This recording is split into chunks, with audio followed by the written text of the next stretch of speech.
అందరూ బాగున్నారా? ఈరోజైతే గురువారం కదా, మనము శివలింగానికి పూజ చేసుకుందాం. దక్షిణాయన మూర్తిలాగా గంధము బొట్లతో శివలింగానికి అలంకరించుకుందాం ఫ్రెండ్స్. ఈ గంధం తోటి, పచ్చగంధం తోటి శివయ్యకి అలంకరించుకున్నాం కదా.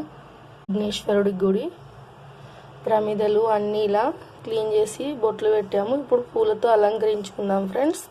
ఇదిగోండి ఫ్రెండ్స్, ఈరోజైతే కలర్ గులాబీలు, సెంట్ గులాబీ రేఖలు కొద్దిగా ఉన్నింటే పూలామే ఇచ్చింది. చూడండి, ఇలా పూలతోటి అలంకరించాం కదా దేవుళ్ళందరి దగ్గర. చూడండి, ఇది మాలేసుకుందాం. అంటే దక్షిణాయన మూర్తిని గురువారం మనము శనిగల మాలేసుకుందాం ఫ్రెండ్స్. గురువారం రోజు శివయ్యకి ఎల్లో కలరు పూలన్నా గంధం అన్నా కానీ చాలా ఇష్టము. ఇదిగోండి ఫ్రెండ్స్, శివయ్యకి శనిగల మాలేసుకుంటున్నాం. చూడండి.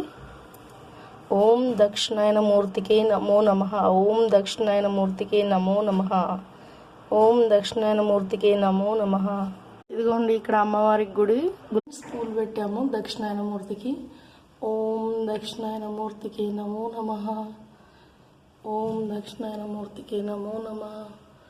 ఓం దక్షిణాయన మూర్తికి నమో నమః. ఫ్రెండ్స్, ఇప్పుడు శనిగల మాల వేసుకుందాం. ఇదిగోండి ఫ్రెండ్స్, శనిగల మాల వేసాం కదా దక్షిణాయన మూర్తి గుడి. చూసేయండి. ఓం దక్షిణాయన మూర్తికి నమో నమః. ఓం దక్షిణాయన మూర్తికి నమో నమః. గురువారం ఇలా దక్షిణాయన మూర్తికి శనిగల మాల వేస్తే చాలా మంచిది ఫ్రెండ్స్. ఇదిగోండి, ఈరోజు అయితే బిలువ పత్రాలు శనగ మాల వేసుకున్నాం శివయ్యకి. చూసేయండి. ప్రసాదం అయితే బాదం పప్పు, ద్రాక్ష పెట్టాం, తాగడానికి నీళ్ళు ఫ్రెండ్స్.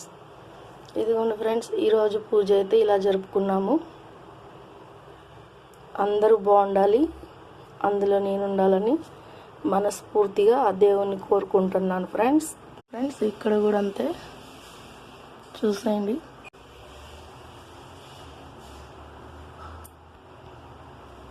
ఇదిగోండి ఫ్రెండ్స్, ఇంతే ఫ్రెండ్స్, నా రోజువారి పూజ అయితే ఇలా జరుపుకున్నాను. గం గణపతే నమః. ఓం గం గణపతే నమః. ఓం గం గణపతే నమః. ఫ్రెండ్స్, ఆరతి తీసుకోండి. ఇది మా ఇంట్లో పూజ అయితే గురువారం పూజ ఇలా జరిగింది. చూసేయండి.